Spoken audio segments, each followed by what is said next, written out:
Flowers मराठीवरील big boss मराठीच्या 5व्या पर्वाचा ग्रँड प्रीमियर सोहळा नुकताच पार पडला।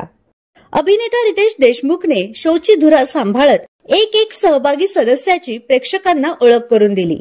पण एकीकडे ही भव्य दिव्यता, मोठे मोठे सेलिब्रिटी असतानाही प्रेक्षक मात्र चांगलेच भडकलेले आहेत।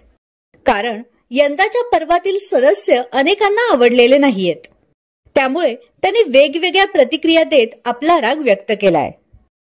देवा, मी किती आतुरतेने वाट बघत होतो, पण बिग बॉसने सगळ्यांनाच गुलीगत धोका दिला। दुसऱ्या एकाने म्हटलंय, अतिशय फालतू होणार आहे यावेळी बिग बॉस। काय उचलून आणलेत कळत नाही, अति फालतू, अजिबात मज्जा नाही। आणखी एकाने म्हटलंय, मराठी बिग बॉस ऐवजी छपरी बिग बॉस म्हणायला पाहिजे, हीच लायकी आहे यांची। अशा वेगवेगळ्या प्रतिक्रिया देत प्रेक्षकांनी यंदाच्या पर्वाबद्दल आपला राग व्यक्त केलाय।